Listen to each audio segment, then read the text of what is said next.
Uh, Finally, we have Tom Gibson, the President and CEO of American Iron and Steel Institute. Thank you, Madam Secretary. It's good to be here. Thank you to Ambassador Froman, Ambassador Holloman, Assistant Secretary Picado. Look forward to spending time together in Brussels next week as we deal with this at the OECD. I think the other panelists have covered pretty much everything I intended to say. I'm not going to repeat it all. I'll talk a little bit about the policy objectives we see. But what it really comes down to, I get the asked question a lot, is it only China? No. There are other countries out there that are adopting a similar model. We're looking at the emergence and rise of the Indian steel industry with a stated goal of getting to 300 million tons of capacity by 2025. I've seen analysis of their steel demand that indicates that they're going to be the next ones with a massive overcapacity. You're going to be looking at operating rates if India achieves its goal in the 60s to 70s for that industry, with the rest going to export. We've seen Vietnam adopt a similar development model to China on a smaller scale, but it is a similar model. Overbuild your capacity by 2x and send the rest to exports. But the scale of China pressurizes the entire system. And it's what's happened in China since they continued building this capacity right throughout the downturn. Every year, each year, the capacity in China increased. And it's gotten to the point now where as their own demand for steel is on the downturn, their capacity is going to increase next year over what it is this year. And that excess has to find a home, and it's going to exports. And since China has reached its peak steel demand, which was probably in 2013, they have doubled their exports, now up to 112 million tons. Is all that coming to the United States? No, but as the other panelists have indicated, that steel ends up going to Turkey as billets, that end up here as rebar. It ends up going to China or it ends up going to Korea as coil. It ends up here as pipe.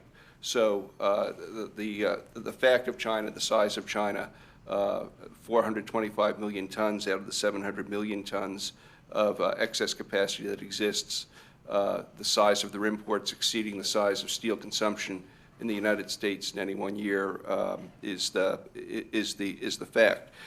China has a plan, though, and sometimes when I hear the Chinese have a plan, I start getting nervous.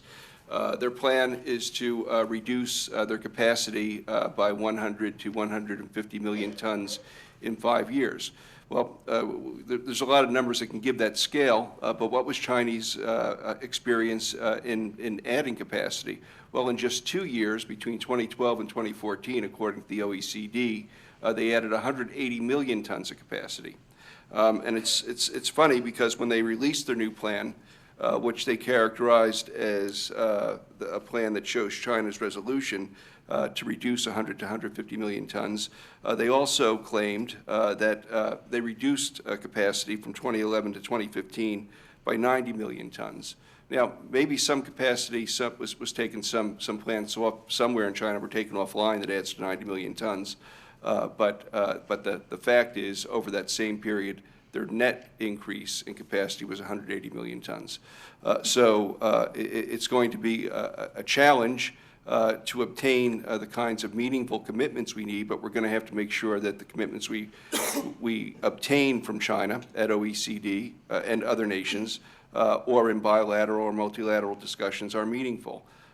They also have to be verifiable. There has to be some transparency so that we can actually see what's going on in China.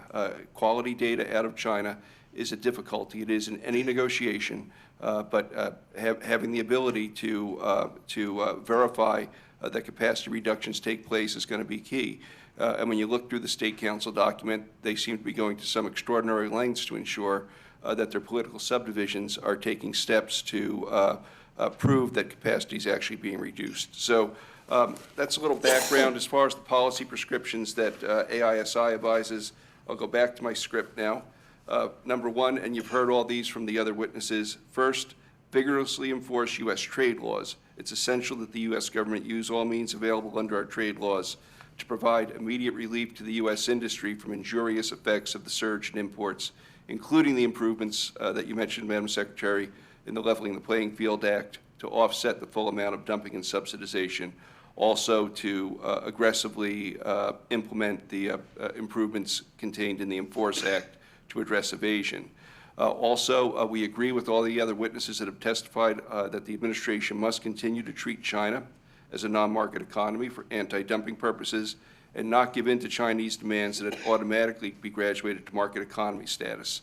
Granting such recognition to China before it truly becomes a market economy would undermine the effectiveness of our trade laws and could cost the U.S. 400,000 to 600,000 jobs. We need to press for binding commitments from China and other countries to eliminate excess capacity resulting from government market distorting policies and practices. We need strong commitments. They have to be transparent, and there has to be some accountability mechanism to make sure there's a consequence for not meeting them. Finally, the administration should seek binding commitments by all major steelmaking nations to eliminate current market-distorting subsidy programs specific to the steel sector and to refrain from introducing new subsidy programs in the future. These commitments must apply not only to central governments, but also to provincial, state, and local programs. So thank you, Madam Secretary, and the panel, and ready to take your questions.